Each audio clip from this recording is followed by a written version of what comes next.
Kumikinang ang mga chandelier sa Marangyang Ballroom ng The Grand Hyatt Manila sa Taguig City.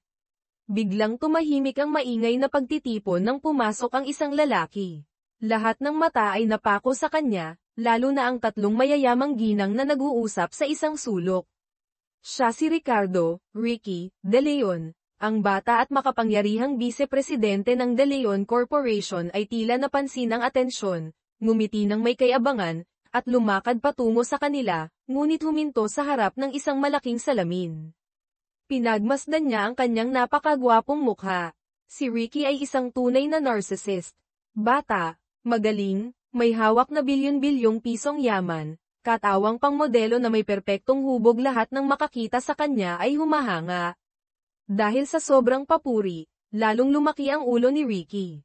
Hindi ito ordinaryong salamin, bulong niya sa sarili. Pakiramdam ko, nagliliwanag ang buong katawan ko. Humarap siya sa kanyang sekretaryang si Angel Reyes na nakatayo sa tabi niya, at nagtanong na may kunwaring seryosong mukha, anong gagawin ko, Angel? Sobrang gwapo ko. Natatakot ako na baka hindi mapigilan ng mga babae sa buong Pilipinas ang kanilang sarili. Si Angel, nasanay na sa ugali ng kanyang boss matapos ang halos 9 na taon ng serbisyo, ay ngumiti na lang at nagbigay pa ng ilang papuri. Ang mga salitang ito ay parang pampalakas loob kay Ricky. Ngunit si Angel, na malapit ng mag-30, 30, pero wala man lang disenteng kadate, ay nag-isip ng mabuti. Nagpasa siya ng kanyang resignation letter. Natigilan si Ricky, tapos nagkunwaring walang pakialam, sige, bahala ka. Pero buong gabi siyang hindi nakatulog. Kinabukasan, tinanong niya ulit si Angel kung seryoso siya. Opo, Sir Ricky, matatag niyang sagot. Malamig na iwinasiwas ni Ricky ang kamay, sige na. Ngunit nang katatapos lang ni Angel magsulat ng formal na liham at tumingala, nagulat siya sa nakasimangot na mukha ng boss na parang sisabog na sa galit. Bakit gustong umalis ng babaeng ito? Paulit-ulit na tanong sa isip ni Ricky. Humingi siya ng payo sa matalik niyang kaibigan, si Direktor Ben Mendoza. Paliwanag ni Ben, 9 na taon na siyang nagtatrabaho ng husto para sa'yo, pare. Baka burnout na siya o nagsasawa na. May punto, kaya agad na hinanap ni Ricky si Angel. Nangako siya ng promotion, taas sahod, kalahating trabaho na lang, at kahit pagbabayad ng utang nito. Pero matigas pa rin si Angel. Nainis si Ricky, hindi maintindihan kung ano ang gusto ni Angel. Bumalik siya kay Ben. Naghulaan sila. Biglang naalala ni Ricky ang party kagabi. Ang kanyang rumored girlfriend, si Chloe, ay lumapit para ipaalala na birthday niya. Inutusan niya si Angel na bumili ng bulaklak para kay Chloe. Naalala ni Ricky na matapos matanggap ni Chloe ang bulaklak, parang namula ang mga mata ni Angel. Aha, ito na yun, sabi ni Ricky sa sarili. Nagseselos siya. Siguradong may gusto siya sa akin. Pero nag-assume lang si Ricky. May matinding allergy si Angel sa pollen. Kapag nakaamoy siya ng bulaklak, walang tigil siyang babahing at luluha. Para patunayan ang hinala, tinawag ni Ricky si Angel sa labas at binigyan ng isang malaking bouquet ng rosas. Agad-agad, hindi nakayanan ni Angel. Bahing ng bahing, at namula ang mga mata. Akala ni Ricky ay naiyak ito sa tuwa, kaya mayabang siyang ngumiti, bibigyan kita ng isang araw na pahinga para pag-isipang mabuti ang resignation mo. Walang naintindihan si Angel, pero nang maisip na makakatulog siya ng mahimbing bukas at hindi makikita ang pagmumukha ng boss, masaya siyang pumayag. Ito ang unang buong araw niyang pahinga sa loob ng 9 na taon. Sinabi niya kay Ricky na pagkatapos niyang mag-resign, gusto niyang hanapin ang sarili niyang buhay, malaya sa anumang pagkakagapos. Nang marinig ito, hindi na naman nakatulog si Ricky. Kinaumagahan, nang hawakan niya ang noo, may naramdaman siyang pimple. Lintik, na-stress ako sa babaeng to kaya ako nagka-pimple. Samantala, si Angel ay nagising na napakasaya ang pakiramdam. Inayos niya ang interview para sa papalit sa kanya, si Jasmine, para sa maayos na turnover. Nang makita ni Ricky ang determinasyon niyang umalis, nagngit-ngit siya sa galit pero pinilit maging kalmado, sinabihan siyang bilisan ang pag-turnover. Inutusan pa niya si Angel na turuan si Jasmine kung paano ayusin ang kanyang schedule, bilang paraan para mapanatili pa ito ng ilang araw. Nang akmang tatalikod na si Angel, biglang nagtanong si Ricky, ano ba talaga ang tunay na dahilan kung bakit ka magre-resign? Nahihiyang sumagot si Angel, kasi po, 29 na po ako, Sir Ricky. Oras na po para isipin ang pag-aasawa at pagbuo ng pamilya. Pakiramdam ko po, ito na ang tamang panahon. Natulala si Ricky. Inakala niyang siya ang tinutukoy ni Angel. Nang gabing iyon, inimbitahan niya itong lumabas. Talaga bang gusto mong mag-asawa kaya ka magre-resign? Tanong niya. Tumango si Angel. Agad na sinabi ni Ricky, kung ganun, hindi mo na kailangang umalis. Ako, si Ricardo De Leon, ang pakakasalan mo. Angel, marry me. Nagulat si Angel. Lumapit ito sa kanya, at inamoy siya. Sir, lasing po ba kayo? Bakit kung ano-ano ang sinasabi ninyo? Kinwento ito ni Ricky kay Ben, na humagalpak ng tawa, nagpa-practice ka ba ng failed proposal scene, pare? Pero hindi matanggap ng isang narcissist na tulad ni Ricky ang kabiguan. Pagkatapos ng self-analysis, nag-conclude siya, sigurado, insecure lang siya. Nararamdaman niyang hindi siya karapat-dapat sa akin. Umiling si Ben, o baka naman, talagang ayaw niyang magpakasal sa'yo. Naging madilim ang mukha ni Ricky. Walang babae sa mundong ito ang aayaw sa akin. Pero sinampal siya ng katotohanan kinabukasan. Dumating na si Jasmine para magsimula. Abalang-abala si Angel sa pag-aayos ng lahat, halatang gustong-gusto nang umalis. Sobrang naasar si Ricky. Bumalik na naman siya kay Ben. Bakit niya nagagawang tratuhin ako ng ganito? Bamantong hininga si Ben, baka natakot siya sa biglaan mong proposal. Kailangan mo ng step-by-step na approach, parang business acquisition lang. Biglang nagliwanag ang isip ni Ricky. Nang gabing iyon, kumakain si Angel kasama ang mga katrabaho sa isang Filipino grill restaurant sa Makati. Masaya sila nang biglang dumating si Ricky at gustong sumali. Naging awkward ang lahat dahil sa presensya ng Big Boss, ang sisig at inihaw na liempo ay parang nawalan ng lasa. Napansin ni Ricky ang tensyon, kaya itinaas niya ang baso ng San Miguel Pale Pilsen para makipagtagay, pero sumimangot at nagreklamo na mahirap inumin ang murang beer. Sinermonan pa niya sila, kung magsisipag lang kayo sa trabaho, sana nasa 5-star restaurant tayo ngayon. Nagtiim ang bagang ng lahat pero tahimik lang. Mabilis na nag-iba ng topic si Angel, nagsuggest ng laro para gumaan ang atmosphere. Pero anong laro ang pwedeng gawin kasama ang boss? Siyempre, bola-bola, flat Terry. Salaitan silang pumuri kay Ricky, na ikinatuwa naman ito. Pagkatapos kumain, nag-aya ang mga katrabaho na mag-karaoke. Sumama rin si Ricky, pero hindi siya komportable sa masikip na ordinaryong karaoke bar. Kumumpas siya. Inutusan si Angel na magpa-reserve ng VIP room sa isang high-end KTV lounge sa malapit at dinala ang lahat doon. Dahil sa alak at mas magandang lugar, unti-unting nag-relax ang lahat. Nakita ni Ricky si Angel na masayang tumatawa, kaya tuwang-tuwa siya. Tinanong niya ito, masaya ka ba dahil nandito ako? Napilitan lang si Angel na sumagot ng, opo. Inabutan niya si Angel ng toko at baboy. Hindi ito matanggihan ni Angel. Kaya nahihiya niyang kinuha at kinain. Ang resulta na samid siya. Nakita ito ni Ricky at agad siyang inabutan ng tubig pero ang tanga, ang naibigay niya ay ang sarili niyang baso ng whiskey. Pagkatapos ng kasiyahan, inihatid ni Ricky si Angel pauwi. Para sa kanya, ang date nila ay naging matagumpay. Diretsahan niyang sinabi, gusto kitang opisyal na i-date, Angel. Natigilan si Angel. Ngumiti si Ricky, bakit? Na-touch ka ba kaya hindi ka makapagsalita? Malamig na sumagot si Angel, hindi po kayo ang type ko, Sir Ricky. Gusto ko po yung maalalahanin. Pagkasabi nito, tumalikod siya at umalis. Gumuho ang pride ni Ricky. Nag-text siya kay Angel, ang isang perpektong lalaking tulad ko, hindi pa sapat para sayo. Ano bang ayaw mo sa akin? Si Angel, naubos na ang pasensya. Ay nag-reply ng mahabang mensahe, hindi nyo kailanman iniisip ang nararamdaman ng iba. Makasarili, sobrang bilib sa sarili, obsessive. Akala nyo ba perpekto yan? Buong araw nakaharap sa salamin at pinupuri ang sarili. Alam nyo ba kung gaano nakakapagod na makita yung pagmumukha nyo araw-araw? Parang tinamaan ng kidlat si Ricky sa mga salitang iyon. Bumalik siya sa kanyang penthouse unit, hindi makatulog buong gabi.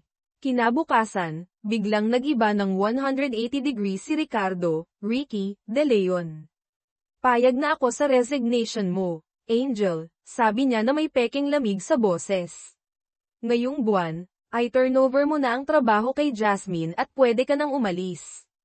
Inakala ni Angel Reyes na makakahinga na siya ng maluwag, pero hindi niya maintindihan kung bakit may kirot at panghihinayang siyang naramdaman.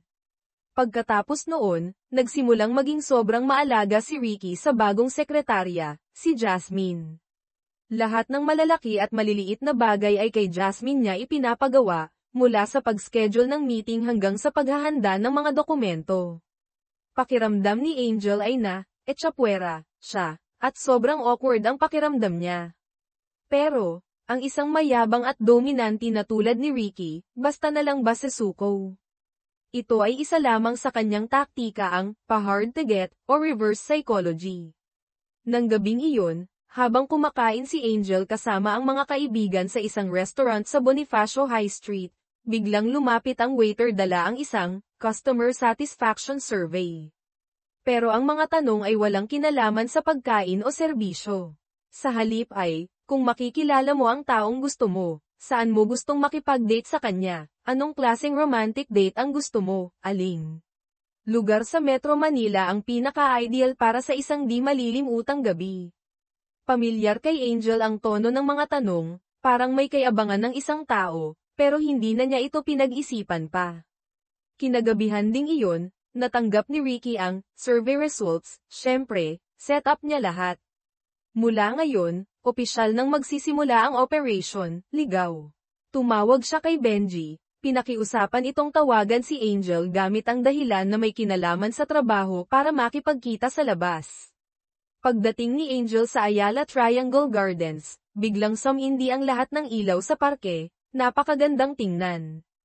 Maya-maya pa, sa di kalayuan, sunod-sunod na pumutok sa kalangitan ng Makati ang mga makukulay na fireworks. Ang eksenang parang panaginip ay nagpahanga kay Angel. Sa sandaling iyon, lumitaw si Ricky mula sa dilim, napakakisig sa kanyang suit. Bahagyang kinilig si Angel pero konting-konti lang. Sa nagdududang tingin ni Angel, kalmadong inamin ni Ricky, oo, niloko kita para pumunta sa date na to. Tara, libutin natin ang amusement park. Pero, sarado na ang Enchanted Kingdom ng ganitong oras, di ba? Gulat na tanong ni Angel. Huwag kang mag-alala. Ngumisi si Ricky, pinakyo ko ang buong lugar para sa gabing ito. Kaya't sumakay sila ng roller coaster. Napasigaw sa takot si Angel, mahigpit ang kapit sa harang.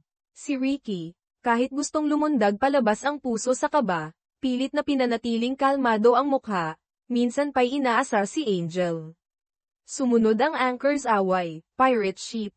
Nagpakita si Ricky na hindi siya natatakot. Kahit sa loob-loob ay sumisigaw, hindi man lang napansin na namumutla na si Angel sa takot. Pagbaba nila, hindi pa nakakabawi si Angel, gusto na agad siyang hilahin ni Ricky sa iba pang extreme rides. Maya-maya, napansin din ni Ricky ang itsura ni Angel. Ayoko masyado niyan, mahinang sabi ni Angel. Gusto kong sumakay sa carousel. Nakasakay sa kumikinang nakabayong kahoy, nagliwanag ang mukha ni Angel sa tuwa. Parang bata. Simple niyang pangarap iyon mula pagkabata. Matapos ang maraming palpak na panliligaw at mga owa na eksena, sa wakas, nakita ni Ricky ang totoong ngiti ni Angel. Hindi niya napigil ang mapangiti rin. Pagkatapos, nagpunta sila sa isang fine dining restaurant sa BGC. Sa buong buhay niya, ngayon lang si Ricardo De Leon na mayabang ay naghiwa ng steak para sa ibang tao. Nagtaka si Angel, di ba laging puno ang restaurant na to? Bakit walang katao-tao ngayon? Walang emosyong sagot ni Ricky, dahil ginamit ko ang superpower kong maraming pera, para i-reserve ang buong lugar. Kahit na, umiling si Angel, hindi pa rin ako kinikilig, Sir Ricky. Sumunod, sumakay sila sa isang private yacht, pinapanood ang kumikinang na Manila Bay sa gabi. Medyo malamig ang hangin. Kinuha ni Angel ang isang silk scarf mula sa bag niya para itakip. Agad siyang pinigilan ni Ricky, lalaki, magsusuot ng ganyang scarf na makulay. Napabuntong hininga si Angel, para sa akin po ito kukunin, Sir Ricky. Naisip niya, sa mga pelikula, dapat maginoo ang lalaki at iaabot ang kanyang coat. Natigilan si Ricky ng ilang segundo, tapos bumulong, oo nga, ang lamig-lamig, nagdi-discriminate pa ba tayo? Bigla, sa di kalayuan, mas marami at mas malalaking furry works ang pumutok. Natulala si Angel, iniisip na ang furry works na ito ay dagdag pogi points na naman kay Ricky. Pero, ang hindi inaasahan ni Ricky, kinabukasan, talagang tumuloy si Angel sa isang blind date. Nang matanggap niya ang balita mula sa kanyang, especially iya, malamang si Benji, natulala si Ricky. Hindi niya maintindihan kung bakit ginawa iyon ni Angel pagkatapos ng perpektong date nila kagabi. Pero mabilis siyang bumawi, blind date lang naman. Inasar siya ni Benji, nako, baka maging successful pa yung date nila. Bakit naman, kunot noong tanong ni Ricky. Kasi ang gusto lang ni Angel ay isang normal na lalaki na mapapangasawa, paliwanag ni Benji. Nang insultong tumawa si Ricky, imposible. Tinalaban na siya ng Ricardo de Leon curse ko. Hindi na siya magkakagusto sa ibang lalaki. At mukhang, may epekto nga ang curse ni Ricky sa ibang paraan. Kung itsura ang pag-uusapan, malayo ang kadate ni Angel kay Ricky. Mas malala pa, dinala siya nito sa isang ordinaryong kainan sa Quezon City na sobrang daming tao, at kinailangan pa nilang pumila ng matagal. Naka-high heels si Angel, nang awit at sumakit ang paa niya. Habang kumakain, maingay at masikip. Biglang naalala ni Angel ang gabi bago noon, pinakyo ni Ricky ang buong sosyal na restaurant para lang magkaroon sila ng privacy. Kabaligtaran ng lalaking medyo kuripot na kaharap niya. Aksidente niyang nakuha ang isang piraso ng chicken adobo sa plato nito, agad itong sumimangot at bumulong, ay, akin yan. Napailing na lang si Angel sa isip niya.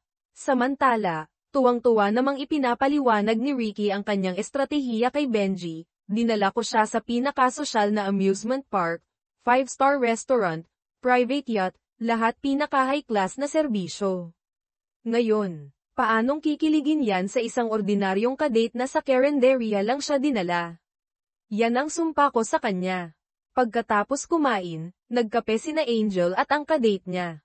May sinabi ang lalaki na dumi sa pisngi ni Angel, tapos natural na inalis ito gamit ang daliri.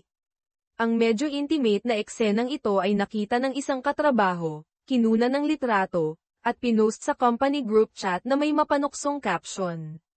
Nakita ito ni Ricky sa phone niya, nanlaki ang mata, at galit na nag-type, gusto mong mag-resign, ha? Sa panaginip mo. Sa kabilang banda, palabas na sina Angel at ang kadate niya sa coffee shop. Napansin ni Angel na tabingi ang pagkakakabit ng kurbata nito. Dahil sa occupational hazard ng pagiging sekretarya ni Ricky ng 9 na taon, kusa siyang lumapit para ayusin ito. Bigla, may malakas na sigaw mula sa likuran, Angel Reyes. Nagulat si Angel sa galit na sigaw ni Ricky na papalapit ng mabilis. Sa pagkagulat, napahigpit ang hawak niya sa kurbata, dahilan para mamilipit sa hirap huminga ang kadate niya. Lumapit si Ricky, at natapos ang date sa gulo at kahihiyan. Tahimik na sumunod si Angel kay Ricky na padabog na naglalakad palayo. Humarap ito at sinumbatan siya, alam mo ba kung gaano kaimportante ang company sports fest bukas? Bakit ka nakikipag-date sa ganito kaimportanteng araw? Gusto sanang sigawan ni Ricky si Angel na walang utang na loob sa harap niya, pero hindi niya masabi, kaya umalis na lang siyang galit. Sa sports fest kinabukasan, inutusan ni Ricky si Angel na dapat manalo sa lahat ng sasalihan nito, para daw, maipakita ang galing ng leadership niya. Hindi napigil ang magreklamo ng bagong sekretaryang si Jasmine, palaro lang naman, kailangan bang seryosohin ng ganyan? Pero nang makita si Angel na seryosong nagwa-warm up, kitang-kita ang determinasyong manalo, tumahimik na lang si Jasmine. Bigla, sumigaw si Ricky mula sa pansamantalang opisina sa venue. Nagmamadaling tumakbo si Angel papasok, at nakita ang boss na nakatakip ang mukha, tinuturo ang isang nalaglag na sinulid na pandekorasyon na parang sapot ng gagamba. Ah, nakakatakot, owa na sigaw ni Ricky. Agad itong tinanggal ni Angel, at humingi ng paumanhin, sorry po, Sir Ricky, hindi na po mauulit. Sumimangot si Ricky, paano makakasiguro ang isang taong magre-resign na? Nagsimula na ang palaro. Hinati ang mga empleyado sa dalawang team, pula at asul. Si Angel, dahil sa physical training ng 9 na taong pagiging alalay ni Ricky, madaling nanalo sa mga individual events tulad ng 100-meter dash at long jump. Si Ricky, na nasa VIP area, ay tuwang-tuwa, at hindi nakalimutang bumulong sa sarili, kita mo na, kung hindi dahil sa training ko sa kanya, magiging ganyan ba siya kagaling? Malapit na ang 3-legged race. Isang binatang empleyado, si Marco, mula sa kabilang team, ang lumapit kay Angel, nakangiting nakipag-usap at nag-abot ng isang bote ng mineral water. Si Ricky, na nasa taas, ay nagpipigil ng selos. Nagsimula ang laro, reflex na ni Angel na yamakap ng mahigpit sa baywang ni Marco para magkasabay sila. Ang eksenang ito ay nagpainit ng ulo ni Ricky. Madali silang nanalo. At pagdating sa finish line ay masayang nag-appear at nagyakapan pa sa gitna ng hiyawan ng mga tao. Sa sobrang inis ni Ricky, naubos niya ang isang bote ng tubig, tapos biglang sinabi kay Benji, simula next year, wala nang ganitong kakornihang sports fest ang kumpanya. Ang ending, sa sobrang inis pagbaba niya sa hagdan ng VIP stand, aksidenteng, natapilok si Ricky. Aray, ang sakit. Tawagin niyo si Secretary Reyes para asikasuhin ako, sigaw niya. Walang nagawa si Angel kundi alalayan siya papunta sa pahingahan. Akmang tutulong ang bodyguard pero pinigilan ito ni Benji na nakahalata. Alam niyang sinadya ito ni Ricky para maalagan ni Angel. Pagdating sa temporary lounge, kumuha ng yelo si Angel para i-compress ang bukong-bukong ni Ricky. Agad siyang nakarinig ng mga sambat na amoy selos, yang Marco na yan, halata namang playboy. Siguradong maninira lang yan ng mga babaeng katrabaho dito. Ay pa-fire ko yan. Napailing na lang si Angel sa kawalan ng masabi. Pagkatapos, gusto subukan ni Ricky kung may gusto ba si Angel sa kanya. Tinitigan niya ito ng diretso sa mata. Nagkatitigan sila, parang huminto ang oras, at malakas na kumabog ang dibdib ni Angel. Nahiya siya kaya bigla siyang tumayo, kukuha pa ako ng yelo. Nang gabing iyon, dahil sa pagod at stress, nakatulog si Ricky sa sofa. Sa panaginip niya, nakita niya ulit ang sarili noong bata siya at nakidnap. Nakatali ang mga kamay at paa niya ng plastic zip ties. Ang takot at trauma na iyon ay dala niya hanggang pagtanda. Dahil sa maalaga at masusing pag-aasikaso ni Angel sa mga nakaraang taon, nabawasan ang pag-iisa niya at ang takot. Pero mula nang sabihin ni Angel na magre-resign siya, bumabalik ang mga bangungot. Kailangan niyang mapanatili si Angel sa tabi niya, kahit anong mangyari. Makalipas ang ilang araw, gustong gumawa ni Ricky ng isang romantic gesture para mapalapit lalo kay Angel. Gabi iyon, inimbitahan niya si Angel sa National Library of the Philippines kunwari ay para mag-research.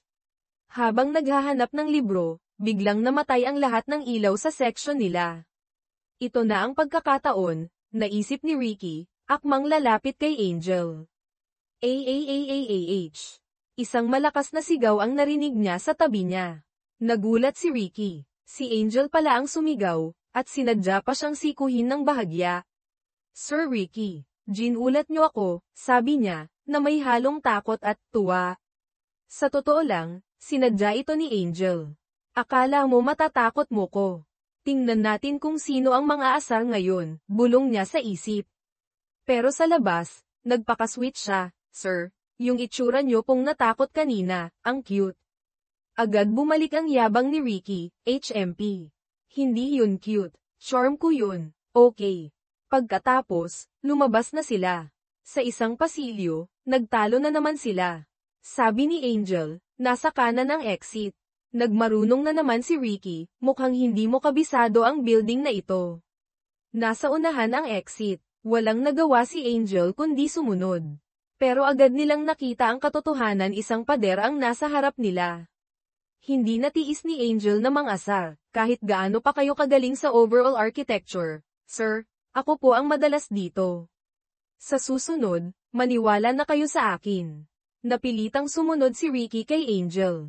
Bigla siyang nagtanong, nakapabango ka ba? Iba ang amoy. Hinawi ni Angel ang buhok, at ngumiti ng misteryoso, natural scent ko to. Napatawa si Ricky, kaya pala gusto kita. Pagkasabi noon, walang hiya-hiyang hinawakan niya ang kamay ni Angel. Sakto namang pagdating nila sa maliwanag na main exit, tumunog ang cellphone ni Angel, kaya agad silang nagbitiw. Lumapit ang security guard para humingi ng pasensya sa biglaang power interrupt ayon. Karaniwan, sisigawan ito ni Ricky, pero ngayon ay naging mahinahon siya, okay lang, maliit na bagay. Sa daan pa uwi malapit sa tinitirhan ni Angel, aksidente niyang nabangga ang isang lalaking kasalubong. Ay, pasensya na po, agad niyang sabi. Tiningnan siya ng lalaki, tapos biglang umupo ito. Nagtaka si Angel. Itinuro nito ang sintas ng sapatos niyang nakalas, tapos ngumiti ito ng mabait at siya na mismo ang nagtali nito. Mag-ingat ka, Iya, sabi nito bago umalis. Natulala si Angel habang pinapanood itong lumayo. Ang bait at maalalahanin naman ng lalaking iyon, hindi tulad ng boss niya. Ang hindi niya alam, ang lalaking iyon ay si Miguel, Miggy, De Leon, ang kuya ni Ricky. Kakauwi lang ni Miguel sa Pilipinas matapos ang ilang taong pag-aaral at pagtatrabaho sa ibang bansa. Kinabukasan, nakatanggap ng text si Ricky mula kay Miguel na bibisita ito sa opisina. Dahil hindi maganda ang relasyon nila, ayaw ni Ricky na magkita si Angel at si Miguel. Nagmadali siyang gumawa ng dahilan para palabasin si Angel. Pero huli na ang lahat, pagbalik ni Angel, nagkasalubong sila ni Miguel sa lobby. Uy, ikaw pala, nakilala ni Miguel ang babaeng tinulungan niya kagabi. Kayo po yung, nakilala rin siya ni Angel. Ngumiti ng malapad si Miguel, Miguel De Leon. Nakita niya ang ID ni Angel. Angela Reyes. Tadhana nga naman. Agad niyang hiningi ang numero ni Angel. Mukhang pati ang kuya ay nagka-interes na rin sa sekretarya. Lumipat ang eksena sa tanghalian sa mansyon ng mga De Leon. Kinukulit ng nanay nila si Ricky na mag-asawa na, at pinupuri si Angel na mabait at magaling. Sakto namang sumingit si Miguel, sa tingin ko rin po, Mommy, bagay kami ni Secretary Reyes. Naging tensyonado ang paligid. Masamang tingin ang ipinukol ni Ricky sa kuya niya. Pagkatapos ng tanghalian, nag-usap sina Ricky at Miguel ng sarilinan. Mabilis na nauwi sa sigawan ang usapan, nabanggit ang mga sama ng loob mula pagkabata, na may kinalaman sa isang masamang pangyayari noon, posibleng ang kidnapang ni Ricky. Hinawakan ni Miguel sa kwelyo si Ricky at sinuntok sa mukha. Kung hindi umiiyak na umawat ang nanay nila, baka nagsapakan na sila ng husto. Bad trip, nag-drive si Ricky papunta sa condo building ni Angel pero hindi umakyat. Aalis na sana siya nang makita niyang dumating si Angel. Nakita nito ang pasa sa gilid ng labi ni Ricky. Sir Ricky, anong nangyari sa mukha niyo? Nag-aalalang tanong niya. Ayaw sabihin ni Ricky. Pinilit siya ni Angel na umakyat sa unit niya para gamutin ang sugat. Pagpasok sa maliit at medyo magulong unit ni Angel, na wala pang 50 square meters, sumimangot si Ricky gaya ng dati. Hindi na ito pinansin ni Angel. Pinaupo niya si Ricky sa sofa, kinuha ang first aid kit, at maingat na nilinisan ng alkohol ang sugat niya. Sa lapit nila sa isa't isa, naamoy ni Ricky ang banayad na pabango mula sa buhok at balat ni Angel, na nagpatibok na naman ng mabilis sa puso niya. Umiwas siya ng tingin. Kahit hindi alam ni Angel ang pinag-awayan ng magkapatid, alam niyang bad mood ang boss niya. Kaya nagpasya siyang lutuan ito ng simpleng, love dinner, para gaman ang pakiramdam. Habang nasa kusina si Angel, nakita ni Ricky na nahulog sa sahig ang stuffed toy na. Bigay niya. Yumuko siya para kunin ito. Nakita siya ni Angel mula sa kusina, nagmamadaling lumabas para pigilan siya, ako na. Pero sa pagmamadali, natambo siya at napaupo sa kondongan ni Ricky na nasa sofa. Isang classic romantic scene. Natauhan si Angel, Akmang tatayo ng mabilis pero biglang hinawakan ni Ricky ang kamay niya, at niyakap siya sa baywang. Nagkatinginan sila, parang may kuryenteng damaloy. Pero, boss at empleyado pa rin sila. Mabilis na lumipas ang sandali ng kilig at awkwardness, tumalikod si Angel at bumalik sa kusina. Makalipas ang 10 minuto, inihain na ang hapunan isang mainit na bowl ng instant pancit canton, na may itlog at konting gulay, pero instant noodles pa rin. Puro preservatives, Simon got ni Ricky gaya ng dati, pero kumuha pa rin ng tinidor at kutsara at tumikim. Pamilyar na lasa, malinamnam. Parang masarap pala, naisip niya. Nang may kasamang atsara na gawa ni Angel, nasarapan siya ng husto.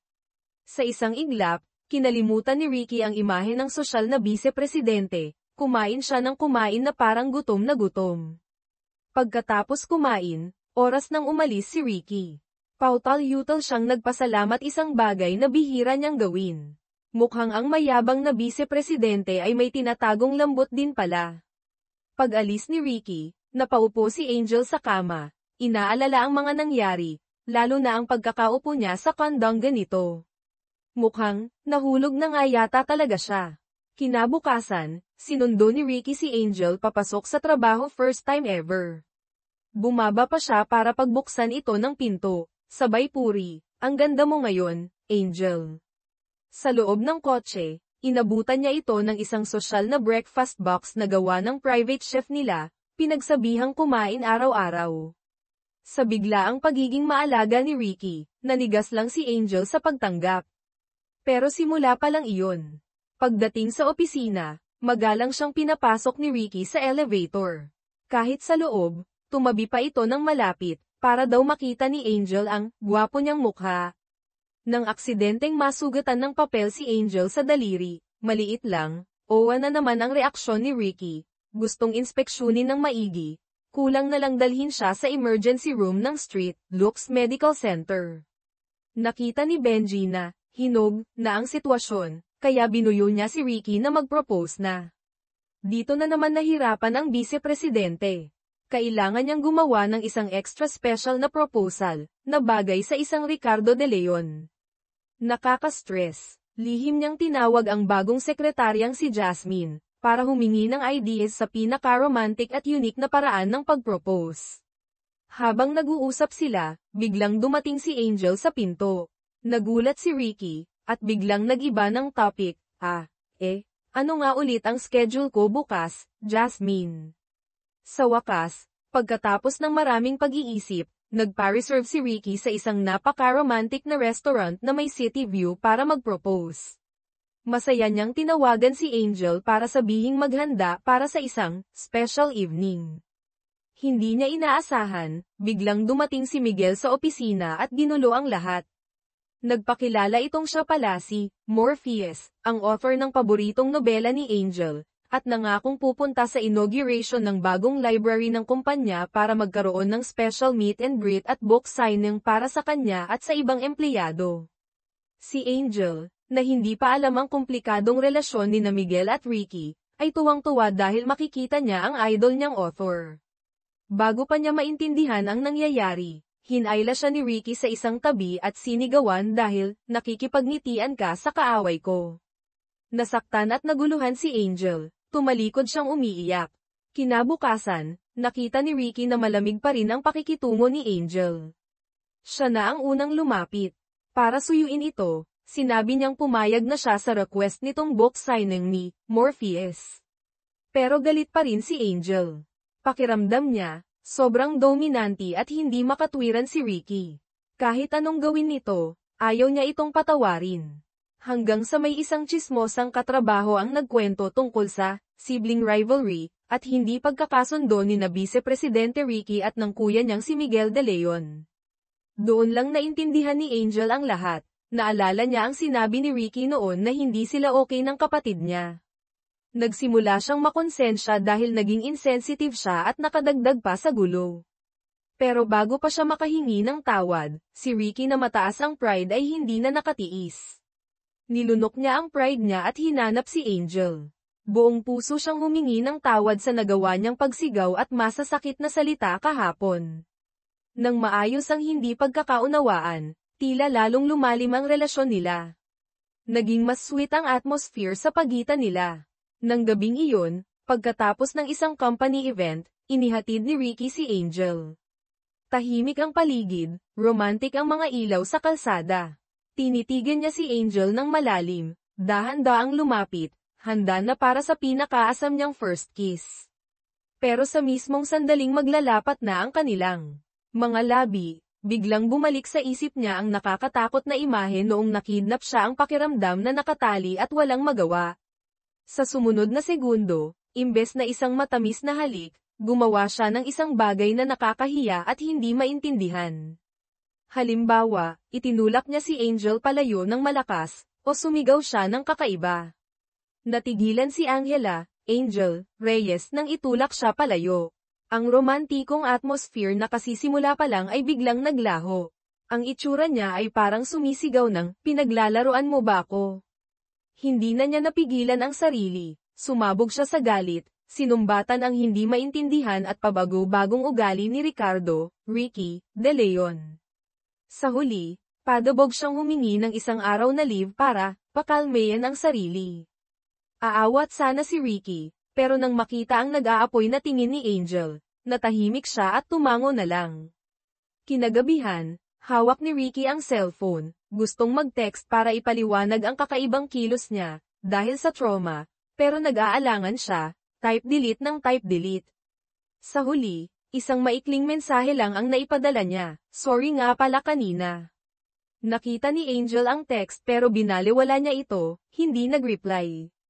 Labis itong ikinalungkot at ikinadismaya ni Ricky. Kinabukasan, dumating ang mayordomo ng mga De Leon para sabihing may Secretary Reyes na dumating. Akala ni Ricky ay si Angel, lihim siyang natuwa, at nagmamadaling tumayo para salubungin ito. Ngunit ang nasa harap niya ay ang bagong sekretarya, si Jasmine, na may iuulat lang. Hindi may tago ni Ricky ang pagkadismaya. Sa ibang lugar, si Angel naman ay sinusubukang i-enjoy ang biglaang day off. Nakaupo siya sa Luneta Park, sinusubukang mag-relax, pero pabalik-balik sa isip niya ang nangyari kagabi, na nagpapakulo sa dugo niya sa hiya at inis. Nag-text siya sa mga kaibigan para mag-aya, pero lahat ay busy. Siya lang ang walang ginagawa, mag-isang kumakain ng Magnolia ice cream sa ilalim ng tirik na araw. Samantala, si Ricky sa opisina ay wala rin sa mood magtrabaho. Nagpasya siyang magpahinga rin, at nag-drive papunta sa Luneta, nahulaan niyang doon pupunta si Angel. Nang biglang sumulpot si Ricky, nagulat si Angel at nagsinungaling, "Hindi ako libre ngayon." Pero nabuking siya ng itsura niyang namamasyal at ng ice cream na kinakain. Ngumiti si Ricky at may kinuha sa bulsa na nakatuping papel. "Ito ang schedule ng date natin ngayon," deklara niya. Nasa loob ang isang mahaba at napaka-engranding listahan, tanghalian sa fine dining restaurant sa Soler Resort. Makinig ng Symphony Orchestra sa Cultural Center of the Philippines, CCP. Manood ng sunset sa private yacht sa Manila Bay. Sumakay ng helicopter mula sa pier papuntang Naiya. Lumipad sakay ng private jet papuntang Tokyo, Japan. Kumain ng sushi sa sikat na Jiro Dreams of Sushi. Bumalik ng Manila sakay ulit ng private jet. Napanganga si Angel, at agad pinutol ang sinasabi ni Ricky, "Sir Ricky, gusto ko lang po ng normal na pahinga at normal na date." Bahagyang kumunat ang noo ni Ricky sa pagkadismaya, pero itinago rin niya ang nakakalulang plano.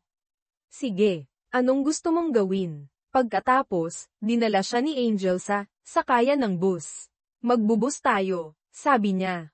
Ito ang unang beses sa buhay ni Ricky na sumakay ng public bus. Hindi siya marunong magbayad, hindi makatayo ng maayos kapag pumipreno ang bus, muntik nang mahulog ng ilang beses, at naging katawa-tawa kaya napatawa si Angel. Sunod, huminto sila sa isang street food area malapit sa Apdiliman. Tuwang-tuwang bumili si Angel ng isaw, kwek-kwek, at fishball. Sumimangot noong una si Ricky dahil nag-aalala sa kalinisan, pero nang makitang sarap na sarap si Angel, naglakas loob siyang sumubok. Masama daw damo, matagal mamatay, sabi niya sa sarili, at kumagit ng isaw. Nagulat siya, masarap pala. Pagkatapos, pumasok sila sa isang arcade sa SM North EDSA. Natuwang naglaro si Angel ng claw machine pero laging pumapalya. Nakita siya ni Ricky at nagyabang, tabi. Panoorin mo kung paano dumiskarte ang master. Kumpiyansa niyang minaniobra ang claw papunta sa Pikachu stuffed toy na gusto ni Angel. Pinaikot-ikot ang joystick ayon sa sarili niyang technique, at pinindot ang button. Bumaba ang claw, at sumablay. Humagalpak ng tawa si Angel. Hindi nagpatalo si Ricky, namula ang mukha. Sinubukan niya ulit, at ulit, at ulit, umabot ng 20 beses, naubos ang sandamakmak na tokens. Sa huli, nang paubos na ang laman ng wallet niya, nawalan na ng pag-asa si Ricky, tinuro ang makina, magkano ba tong lintik na makinang to? Bibilhin ko na. Nakita ito ni Angel kaya hinailan na niya si Ricky palayo bago pa ito mag-eskandalo. Pagdating sa harap ng kondo ni Angel, bumubulong pa rin si Ricky tungkol sa pesteng claw machine. Pero ang normal at masayang araw na iyon ay nakatulong para mabawasan ang tensyon nila mula kagabi. Kinabukasan, nakatanggap si Angel ng hindi inaasahang tawag. Ang lalaking naka-blind date niya. Tumawag ito para ibalita ang pinakiusap ni Angel na imbestigahan. Nang palihimang tungkol sa kidnapang case maraming taon na ang nakalipas sa isang lumang bodega, kung saan biktima rin siya, ay may resulta na. Ang batang lalaking kasama niyang nakidnap noon ay ang pangalawang anak na lalaki ng chairman ng De Leon Corporation. Natigilan si Angel. Naalala niya ang mga malabong peklat sa bukong-bukong ni Ricky na minsan niyang nakita, parang marka ng tali. Naalala niya ang takot nito sa zip ties at masisikip na lugar. Naalala niya ang mga bangungot nito. Agad nagliwanag ang isip niya. Ibig sabihin, si Ricky pala ang batang lalaki noon, ang kuya, nakasama niya sa mga araw ng lagim, ang taong matagal na niyang hinahanap. Bumilis ang tibok ng puso ni Angel. Mapaglaro at nakakagulat ang tadhana. Ang taong hinahanap niya ay ang masungit at mayabang niyang boss, na minsan ay may kakaibang kabaitan, ang taong kasama niya pala sa loob ng 9 na taon. Nang makita niya ulit si Ricky, ang tingin niya ay hindi na inis o kaba, kundi puno ng komplikadong emosyon may pagmamahal, awa, at pagka-touch. Kapag kinakausap niya ito, minsan ay naiiyak siya sa sobrang emosyon. Naramdaman ni Ricky na kakaiba si Angel ngayon. Iba ang trato nito sa kanya, mas malambing, mas mapagpasensya. Naisip niya, dahil kaya sa normal date namin kahapon, gumanap akong mabuti kaya na-touch siya. Tapos naalala niya ang claw machine. Tama, kung makukuha ko yung Pikachu na yun at ibibigay sa kanya, siguradong mas lalo siyang mato-touch. Kaya ang makapangyarihang vice-presidente ay nag-cutting classes, mag-isang pumunta sa arcade sa SM North EDSA para makipagbakbakan sa claw machine. Buong hapon siyang nagpumilit, pero hindi pa rin makuha ang Pikachu. Pinagtawanan pa siya ng 2 estudyanteng dumaan, "Kuya, tambay po kayo. Ba't di kayo nagtatrabaho, nag-claw machine lang kayo?" Pagkatapos ng walang sawang pagsisikap at pag-ubos ng isa pang bundok ng tokens, sa wakas, parang himala, nakuha niya ang isang maliit na Pikachu. Masaya niyang dinala ang premyo pabalik sa opisina para ibigay kay Angel. Nang matanggap ni Angel ang Pikachu stuffed toy na gusto niya, naalala ang kabaliwan ni Ricky kahapon at ang pagkakataon na may kaugnayan ito sa alaala niya noong bata, talagang naiyak siya sa tuwa at pagka-touch. Si Ricky naman ay sobrang nasiyahan at nagbuhat ng sariling bangko. Pero hindi nagtagal ang saya. Makalipas ang ilang araw, habang nakikipagkwentuhan si Angel sa mga katrabaho, may isang nagsabi, "Uy, nabasa ko sa lumang blog ni Sir Miguel de Leon, kuya ni Ricky, nakidnap din pala siya noong bata." Kawawa naman. Agad naging komplikado ang isip ni Angel. Nagmamadali niyang hinanap ang blog post na iyon. Sa blog, detalyadong isinalaysay ni Miguel ang oras at lugar ng insidente, mga detalyeng tugma sa alaala ni Angel, mga bagay na tanging nakaranas lang ang makakaalam. Inilarawan din niya ang kanyang takot. Pero, bakit si Miguel?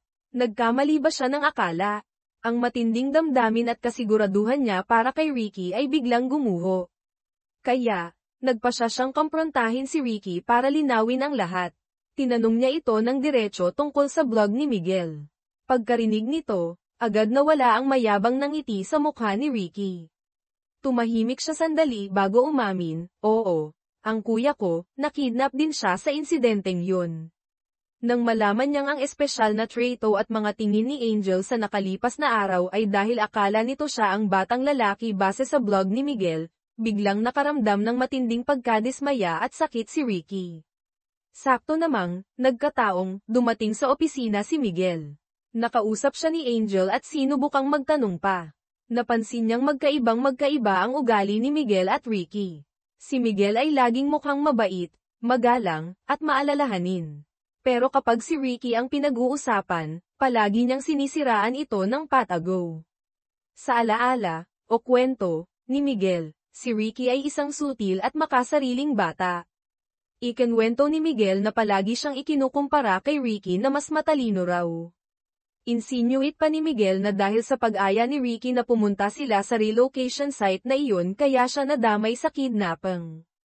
Nang marinig ito, hindi makapaniwala si Angel. Dahil si Ricky, kahit mayabang at narcissist, sa 9 na taon nilang pagsasama, pakiramdam niya ay hindi naman ito masamang tao tulad ng pinalalabas ni Miguel. Bakit ganoon ang sinasabi ni Miguel tungkol sa kapatid niya? Nang gabing iyon, puno ng pagdududa, pumunta si Angel sa unit ni Ricky, nagdahilan na may ihahatid na dokumento o isasauling gamit. Habang hindi nakatingin si Ricky, sumulyap-sulyap siya sa paligid ng opisina nito. Nang inaayos niya ang isang lumang folder sa mesa, aksidente niyang nadiskubre ang isang malaking lihim, isang folder ng mga aplikante para sa posisyon ng sekretarya niya 9 na taon na ang nakalilipas. Katabi ng application form niya, may isa pang aplikante na mas mataas ang pinag-aralan at mas malawak ang karanasan kaysa sa kanya. Bakit siya ang pinili ni Ricky, na isang high school graduate lang, dahil sa pagkalugi ng pamilya, walang karanasan, imbes na ang mas kwalipikadong aplikante? Biglang lumitaw si Ricky sa likod niya. Nagulat si Angel, pero nag-ipon ng lakas ng loob at sinabi ang kanyang hinala. Tumingin siya ng diretso sa mata ni Ricky at nagtanong, Sir Ricky, tama ba? Kilala mo na ba ako dati? Bago pa man ang interview na yon. Hindi agad sumagot si Ricky. Tinitigan lang niya si Angel ng may malumanay at malalim na tingin, isang tingin na ngayon lang niya nakita. Bumalik ang alaala ng 9 na taon.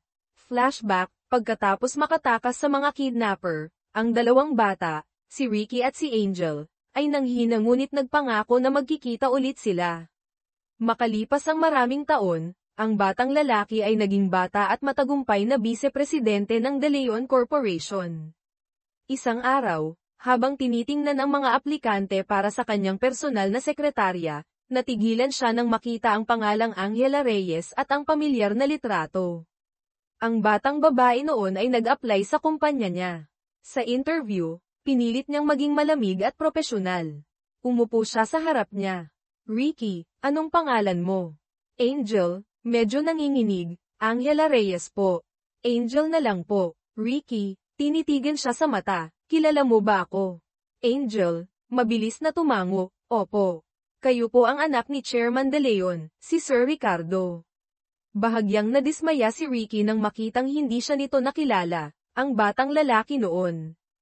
Pagkatapos, isinantabi niya ang mga aplikasyon ng mas kwalipikadong kandidato, at gumawa ng desisyon na ikinagulat ng HR, pinili niya si Angel Reyes, ang dalagang gipit sa buhay, na pagka-graduate ng high school ay kailangan ng magtrabaho para sa pamilya. Naging sekretarya ni Ricky, naging mahirap ang mga unang araw ni Angel. Dahil sa kakulangan ng karanasan at kasanayan, palagi siyang nagkakamali. Si Ricky naman ay laging istrikto, walang awang pinapagalitan siya. Ricky, pasiga, hanggang dyan lang ba ang kaya mo? Pati pagtimpla ng kape, mali pa. Angel, naiiyak sa sama ng loob. Ako, 2 hanggang 3 oras lang ang tulog ko gabi-gabi para mag-aral ng office skills. Ginagawa ko ang lahat, pero araw-araw nyo akong pinapagalitan. Akala nyo ba perpekto kayo? Mula nang ipanganak kayo, hindi pa kayo nagkakamali. Humagulgol siya. Oo na. Nakakainis kayo. Tumakbo siya pabalik sa kanyang mesa, umiiyak ng husto. Pero hindi dahil sa pag-alit, kundi dahil nagsisisi siya sa mga nasabi niya at sa pag-iisip na umalis. Paano na ang tuition ng mga kapatid ko? Lalo siyang nagsisi. Sakto namang nakatanggap siya ng text mula kay Ricky, empleyadong sumisigaw sa boss. Ang galing mo naman. Pumasok ka bukas. Huwag kang mail late. Kinaumagahan, tumayo si Angel sa harap ng salamin, nagsasanay magkabit ng kurbata ng maayos. Pagbukas ni Ricky ng pinto ng opisina, agad siyang yumuko at humingi ng tawad sa inasal niya kahapon. Nang makita ang itsura niyang takot ngunit determinado, biglang nakaramdam ng awa at kakaibang lambot sa puso si Ricky. End of flashback. Sa tanong ni Angel sa kasalukuyan, kilala mo na ba ako dati? Tinitigan lang siya ni Ricky, at sumagot ng simple ngunit makahulugan, kasi, gusto ko eh. Pwede ba? Sa totoo lang, komplikado ang nararamdaman ni Ricky. Alam niya ang buong katotohanan tungkol sa nangyari noon, higit kan inuman, pati na kay Miguel o Angel. Samantala, patuloy na humanap ng dahilan si Miguel para makalapit kay Angel. Ngayon, paglabas nila ng isang restaurant matapos pag-usapan ang book signing, biglang dumating si Ricky. Malamig siyang nagdahilan na may emergency sa trabaho at hinayla agad si Angel palayo. Pagkatapos, binalaan niya si Miguel, simula ngayon, layuan mo na si Secretary Reyes. Ngumisi lang si Miguel, bakit? Natatakot ka? Mukhang itinadhana kami ni Secretary Reyes.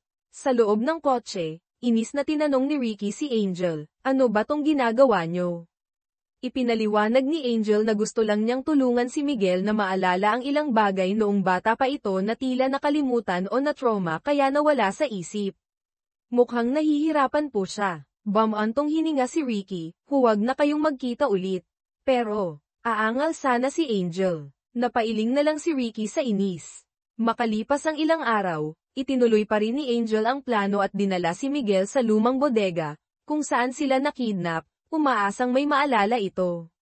Ngunit wala pa ring maalala si Miguel, nagpakita pa ito ng takot at gustong umalis agad. Pagkatapos, nagpunta sila sa isang tahimik na coffee shop.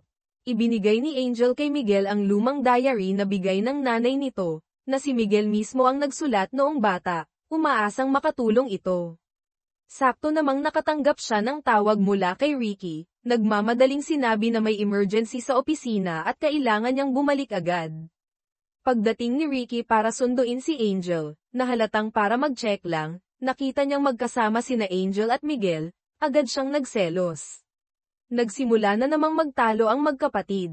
Napagod na si Angel, sinabihan si Miguel, na mauna na, Kuya Miggy, mauna na po kayo. Mag-uusap lang kami ni Sir Ricky. Nang marinig ni Ricky na tinawag ni Angel si Miguel na, Kuya Miggy, nang ganoon ka-sweet, lalo siyang nainis. Bakit ang sweet niyong magtawagan? May problema po ba? Tanong ni Angel. Inis na nag-iba ng usapan si Ricky, nagugutom ako. Umuwi ka na at lutuan mo ako ng pansit canton. Hindi siya pinansin ni Angel, walang imik na sumakay ng taxi at umuwi. Nang makitang umalis si Angel ng ganoon, nataranta na talaga si Ricky. Natatakot siyang baka maaga na talaga ng kuya niya ang babaeng mahal niya. Ang takot na mawala si Angel ay mas matindi pa kaysa sa napakataas niyang pride. Sinundan niya si Angel hanggang sa tinitirhan nito. Nakatayo sa labas ng pinto ng unit niya, ibinaba niya ang kanyang pride, at sa unang pagkakataon sa buhay niya, nagsabi siya ng mga salitang galing talaga sa puso. Isang proposal na walang halong yabang o pagkukunwari, Angel. Alam kong matalino ako, gwapo, mayaman. Pero walang kwenta lahat yan kung wala ka. Sa 9 na taon, nasanay na akong nandyan ka. Ayoko nang mabuhay ng mag-isa, malungkot. Gusto kong makasama ka, Anghel. Hindi bilang sekretarya, kundi bilang kasintahan, bilang taong makakasama ko habang buhay. Tinitigan niya ito ng diretso sa mata. Ang boses niya ay sinsero at bahagyang nanginginig. Lahat ng ito ay totoo. Maging tayo na, Angel. Please. Pagkarinig nito, totoong natouch si Angel hanggang naiyak siya sa biglaang sinseridad ni Ricky. Ngunit, pagkatapos ng ilang sandaling katahimikan, umiling siya ulit, tinanggihan na naman siya. Siguro dahil sa pagdududa tungkol sa nakaraan, kay Miguel, sa sarili niyang nararamdaman, hindi pa siya handa. Sumigaw si Ricky sa pagkabigo at inis, kailan mo ba ako sasagutin? Kinabukasan, nagkaroon ng team building ang kumpanya sa isang resort sa Tagaytay. Masayang naghahanda sina Angel at mga katrabaho nang biglang dumating si Ricky na nakapanghiking na branded. Nagulat ang lahat. Tinanong ni Angel, Sir Ricky, bakit kayo nandito? Walang emosyong sagot niya, gusto ni Secretary Jasmine na maranasan ang sariwang hangin dito, kaya napilitan lang akong sumama. Sumulyap siya kay Jasmine na naguguluhan. Oo nga pala, anong plano niyong kainin mamayang gabi? Ang plano sana ng lahat ay mag-bonfire, uminom ng San Miguel beer, mag-ihaw ng liempo at hotdog, at magsaya. Pero dahil nandito ang vice-presidente, sino ang gagawa noon? Nagdahilan na lang sila na babalik sila sa conference room para ibigay ang lahat para sa kumpanya, sa pamamagitan ng pag-discuss ng bagong estratehiya. Napilitan ang lahat na magkunwaring masaya kahit nasira ang plano. Pagbalik sa main hall ng resort, halata sa mukha ng lahat ang pagkadismaya. Maya-maya, humanap na naman ng paraan si Ricky para asarin si Angel. Halatang naiinis pa rin siya dahil sa pagtanggi nito kahapon. Ricky, bakit ako nandito? Alam mo ba, Angel, hindi po ba dahil gusto ni Secretary Jasmine? Ricky, hindi. Nandito ako dahil gusto ko, na lagi ako ang nasa isip mo. Malinaw ba? Natulala si Angel. Nagpatuloy si Ricky, puno ng kumpiyansa. Ang layunin ng trip na ito ay para mapalapit tayo sa isa't isa. Pagkatapos ng team building na ito, siguradong magiging magjowa na tayo. Kinakausap niya ang sarili. Sumunod ang group activity. In-announce ni Ricky, sa tulong ni Benji, ang isang treasure hunt, kung sino ang makahanap ng isang mamahaling silk scarf, na sinadyang itinago ni Ricky, sa isang burol malapit sa resort, mananalo ng bagong MacBook Air. Dahil sa premyo, naging excited ang lahat. Habang naghahanda pa ang iba, mabilis nang tumakbo si Angel para maghanap. Sinadyang sundan ni Ricky ang direksyon ni Angel, at sa wakas, nagkaroon sila ng pagkakataong mapag-isa sa tahimik na pine forest. Ngunit sakto namang nagiging romantiko na sana ang paligid, tumunog ang cellphone ni Angel. Si Miguel ang tumatawag. Inis na inagaw ni Ricky ang cellphone kay Angel at siya ang sumagot. Miguel, gulat, Ricky. Bakit hawak mo ang cellphone ni Angel? Ricky, sinadyang lakasan ang boses. Naliligo si Angel. Maliligo na rin ako. Bye. Sabay baba ng telepono. Nang marinig ang walang pakundangang pagsisinungaling at pagiging possessive ni Ricky, nagalit si Angel at tumalikod para umalis. Sakto namang biglang bumuhos ang malakas na ulan. Walang dalang payong si Angel. Mababasa na sana siya nang biglang lumitaw si Ricky sa likod niya, hinubad ang mamahaling jacket, at itinaas para payungan silang dalawa. Nagkatinginan sila sa ilalim ng ulan, ang eksena ay napaka-romantiko, parang eksena sa pelikula. Agad nawala ang lahat ng inis. Sumilong sila sa isang abandonadong bahay kubo sa malapit. Nang makakita ng malaking gagamba sa dingding, napasigaw sa takot si Angel at napayakap sa sarili. Nakita ito ni Ricky, pero imbes na asarin, kumuha siya ng chocolate sa bulsa at inabot sa kanya. Oh, kainin mo para hindi ka matakot. Kinuha ni Angel ang candy, at biglang naalala ang nakaraan, noong nakakulong sila sa madilim na bodega, binigyan din siya ng batang lalaki ng kaparehong candy para patahanan siya.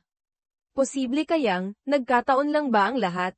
Tumingala siya kay Ricky, akmang magtatanong ulit tungkol sa nakaraan, pero umiwas ito ng tingin at nanatiling tahimik. Nang tumila ang ulan, bumalik sila sa resort, medyo basa ang mga damit. Agad silang pinalibutan ng mga tsismosong katrabaho. Saan kayo galing buong hapon? Hindi namin kayo makita. Tinitingnan sila ng lahat ng may kahulugan. Medyo kinabahan at nahiya sina Angel at Ricky. Sakto namang sumingit si Benji, ang laging tagapagligtas. Sigurado akong tumakas tong dalawang to para kumain ng bulalo dito sa Tagaytay. Haha, nagtawanan ng lahat. Dagdag pa ni Benji, ay naku, akala ko naman kung ano na. Pinakaban niyo ako. Agad nawala ang tensyon. Pagkatapos patayin ang ilaw para matulog, nakatanggap si Angela, Angel, Reyes ng text mula kay Ricardo, Ricky, De Leon, good night. Pinapayagan kitang mapanaginipan ako ngayong gabi. Napangiti si Angel, itinaas ang kumot hanggang baba, at nag-reply, salamat po sa permiso nyo, Sir Ricky. Nabasa ni Ricky ang reply, isang mayabang ngunit matamis na ngiti ang sumilay sa kanyang labi. Kinaumagahan, maagang dumating si Ricky sa opisina, maganda ang mood. Nag-text si Angel, gusto mo bang mag-dinner tayo mamaya? Lulutuan kita. Ang pagkukusa at pag-aalala sa kanyang mga salita ay nagpangiti kay Ricky hanggang tenga. Pagkatapos, niyaya ni Ricky si Direktor Ben Mendoza na samahan siya sa supermarket. Akala ni Ben ay ililibre siya ni Ricky o ipamimili, kaya tuwang-tuwa siyang pumili ng kung ano-anong masasarap, ilang kahon ng mamahaling steak, pinakamagandang klase ng Hungarian sausage para sa ihaw, patatas, kamote. Pagod na ipinasok ni Ben ang lahat ng pinamili sa compartment ng kotse ni Ricky. Pagtalikod niya para sumakay, mabilis na isinara ni Ricky ang pinto. Salamat sa tulong mo sa pamimili ngayon, Benji.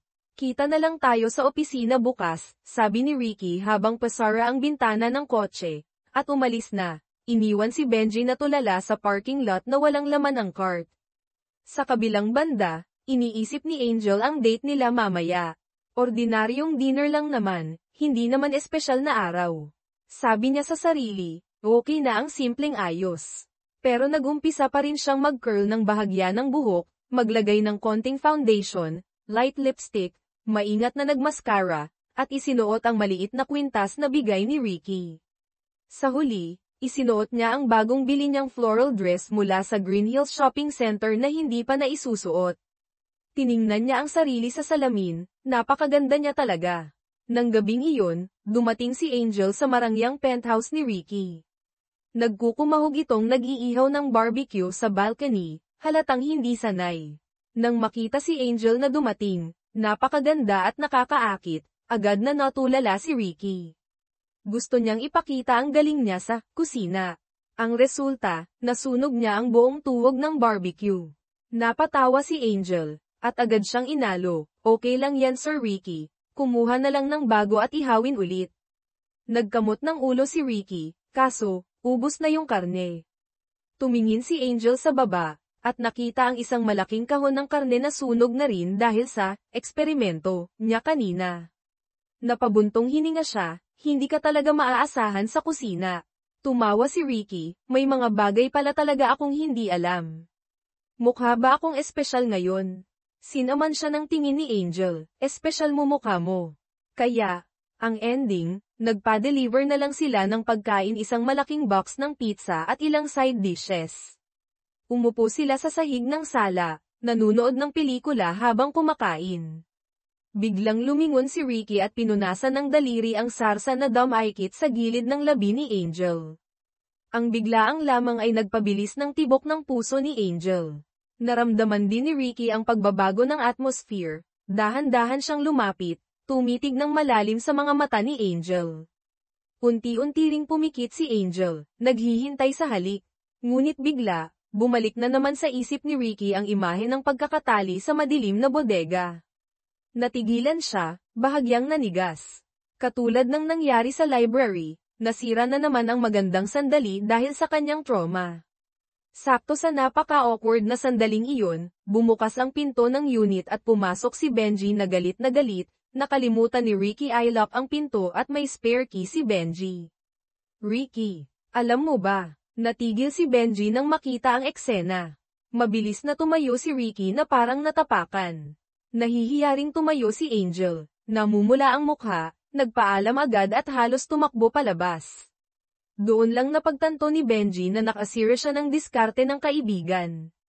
Para siyang alalay ng reyna sa mga lumang palabas na nakagawa ng malaking kasalanan, agad siyang lumuhad sa sahig sa harap ni Ricky na nag-uusok ang ilong, at nagdrama, patawad po, mahal na hari. Kasalanan ko pong dapat pagbayaran ng buhay. Gusto sanang sakalin ni Ricky ang ipal niyang kaibigan. Makalipas ang ilang araw, humanap na naman ng paraan si Miguel de Leon para makipagkita kay Angel tungkol sa mga libro. Bigla, hinawakan ni Miguel ang kamay ni Angel, tumitig ng may pagtingin at nagtapat ng nararamdaman. Sakto namang nakita ito ni Ricky, na dumating para sunduin si Angel, mula sa malayo. Nagalit siya ng walang imik, tumalikod at umalis. Nagulat si Angel, hinayla ang kamay, at nagmamadaling hinabol si Ricky. Sir Ricky, sandali, hindi po yun ganun, paliwanag niya. Huminto si Ricky pero hindi humarap, hindi mo kailangang magpaliwanag. Ayokong marinig, nag-aalalang sabi ni Angel, pero kung hindi ako magpapaliwanag, lalo tayong magkakalayo. Natatakot po ako, humarap si Ricky, tinitigan siya sa mata, bakit ka natatakot? Huminga ng malalim si Angel, at buong tapang na sinabi, kasi, gusto kita. Pagkasabi noon, akma siyang tatakbo sa hiya pero mabilis siyang hinayla ni Ricky at niyakap ng mahigpit. Yumuko ito, akmang hahalikan siya. Pero nang malapit na, nag-alinlangan na naman siya, bumalik ang mga alinlangan at takot. Dahan-dahan niyang itinulak palayo si Angel. Medyo naguluhan si Angel sa pag-aatubili niya, pero hindi na nag-isip.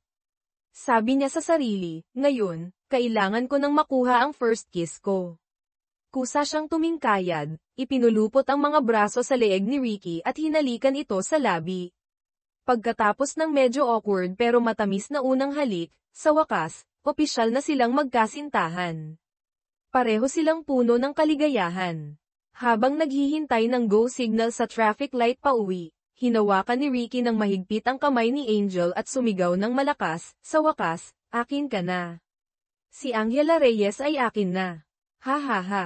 Ang resulta, pinagtinginan siya ng mga tao na parang baliw. Sobrang nahiya si Angel at hinayla siya palayo. Pagkahatid niya kay Angel, sinabi ni Ricky na gusto na niyang pakasalan si Angel agad-agad. Napatawa si Angel, ano ba, Sir Ricky? Wala pang ang isang oras na opisyal na tayo eh. Kasal agad, kailangan ko pang pag-aralan ang ugali mo bilang boyfriend. Ngumiti siya ng mapang-asar at pumasok na sa loob. Napilitang umuwi si Ricky na masaya pero medyo nabitin. Nasa kalagitnaan na siya ng biyahe nang hindi na niya natiis. Kakaalis lang niya pero miss na niya agad si Angel. Kaya bumalik siya, pumunta sa baba ng kondo ni Angel at tinawagan ito para bumaba. Nagulat si Angel, bakit ka bumalik agad? Makapal ang mukhang sabi ni Ricky, natatakot kasi akong baka hindi ako makatulog kakaisip sayo. Nakita niyang napatawa si Angel, kaya dinagdagan pa niya, mas importante, natatakot akong baka hindi ka makatulog kakaisip sa akin kaya bumalik ako para makita mo pa ako saglit.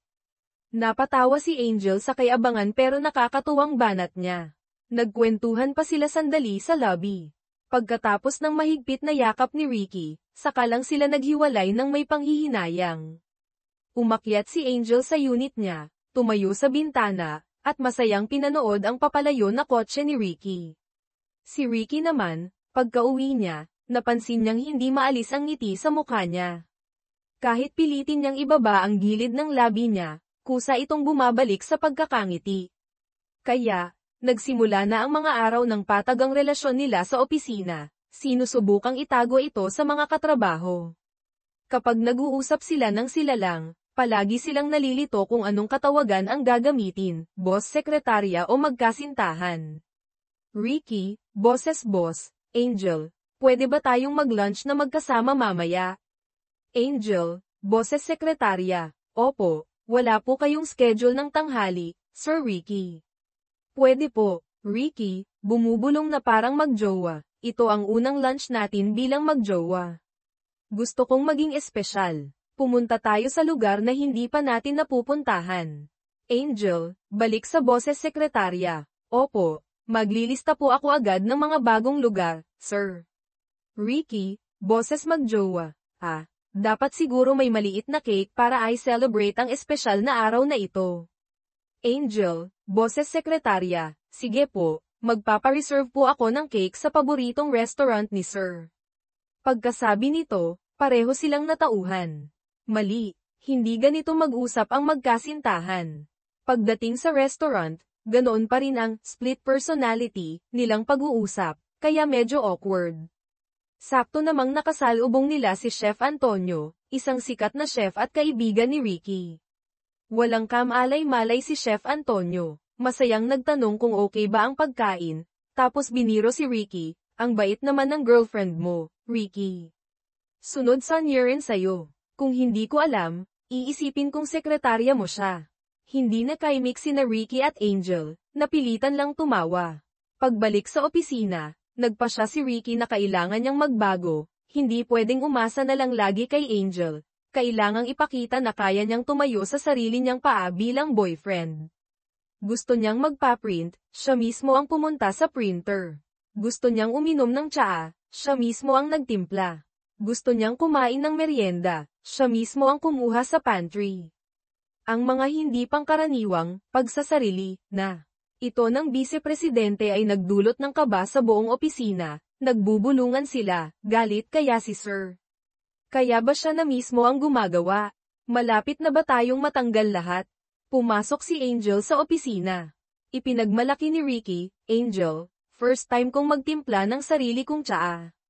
Tikman mo. Inabot niya ang mainit na tasa. Hindi marunong tumanggi si Angel, pero pag inom niya ng konti, napaso ang dila niya. Aray, sigaw niya. Mas nag-alala pa si Ricky kaysa kay Angel, natarantang naghanap ng malamig na tubig, at nagtanong kung okay lang siya. Ang mga tsismosong katrabaho na nakasilip sa pinto ay natulala sa nakitang eksena. Agad silang pinatawag lahat ng vice-presidente sa loob ng opisina. Gusto sanang samantalahin ni Ricky ang pagkakataon para i-announce na ang relasyon nila ni Angel. Pero nang makita ang gulat na mukha ng lahat, naisip niyang baka hindi pa sila handa. Gumawa na lang siya ng palusot, nagsinungaling na nag-uusap lang sila ni Secretary Reyes tungkol sa trabaho ng medyo masigla lang kanina.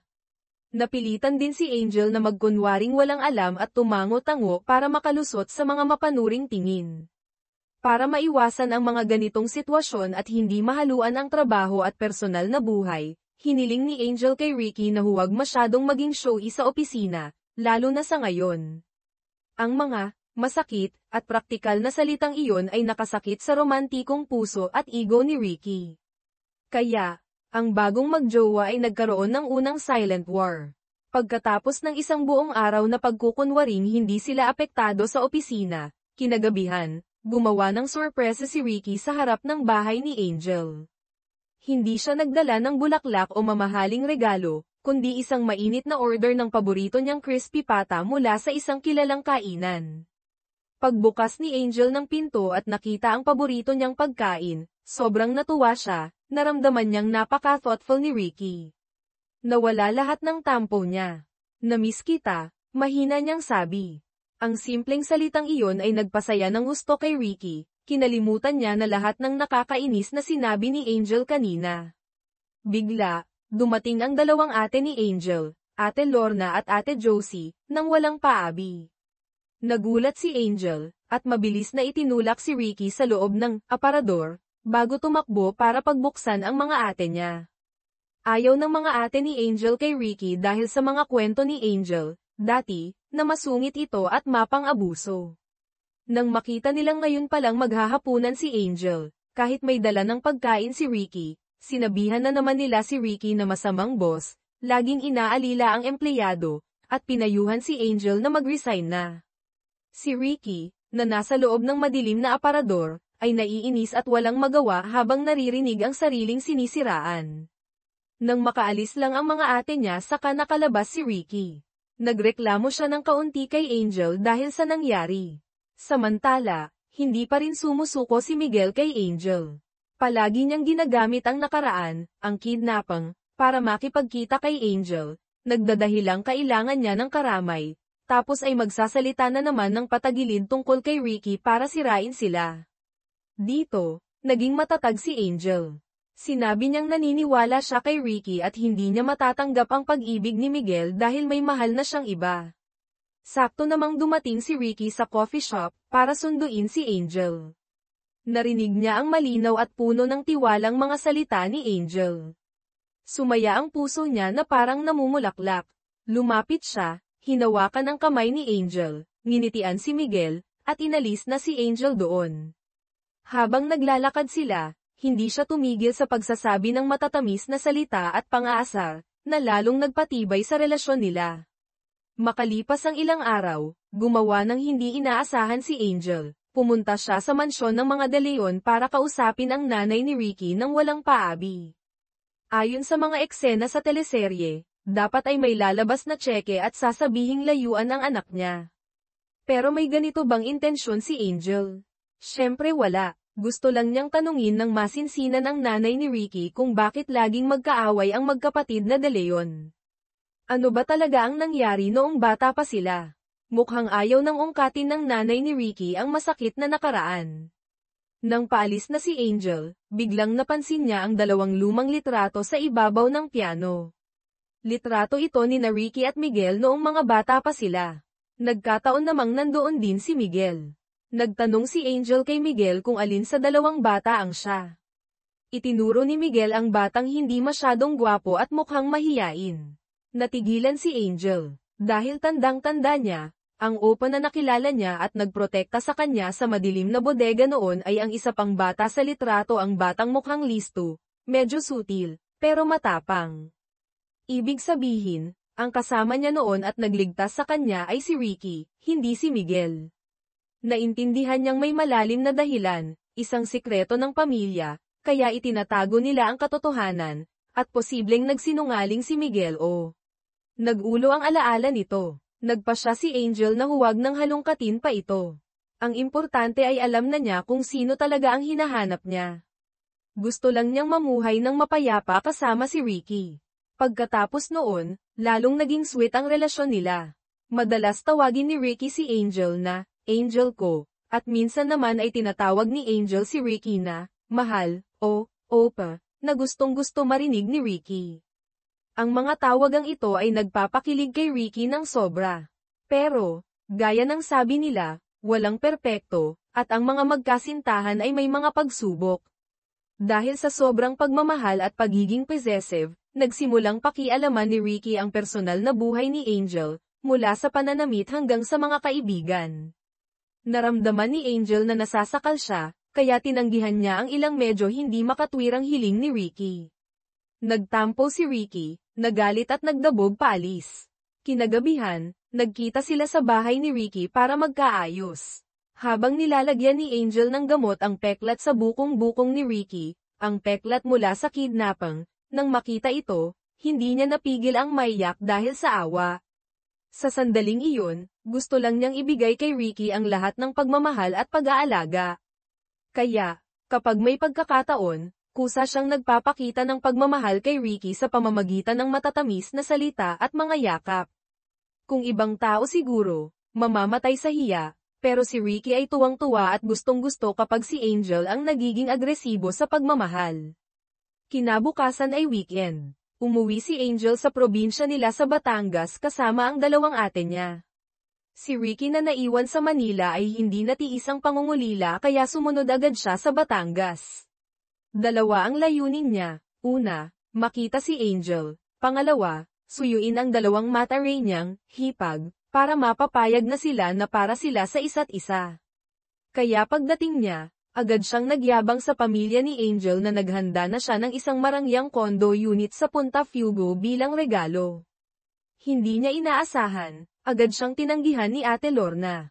Sinabi pa nito na hindi sila magka-level ni Angel, at kung mapapangasawa siya ng kapatid nito, siguradong ito lang ang masasaktan at magiging kawawa. Hindi makaimik si Ricky sa hiya.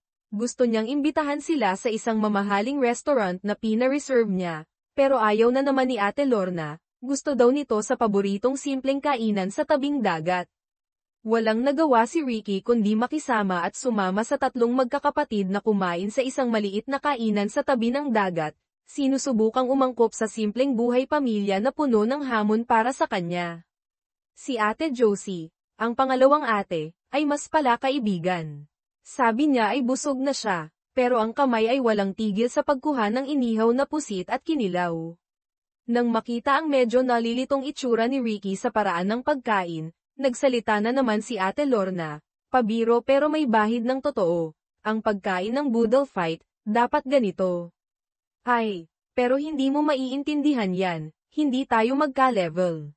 Dahil na-challenge, kumain si Ricky, pilit na nakikisama. Busog na busog siya na halos pumutok na ang butones ng pantalon niya pero sige pa rin sa pagkain, para patunayang, mas mayaman, mas malakas kumain. Pagkatapos kumain, nagyaya silang manghuli ng halaan sa tabing dagat dahil low tide.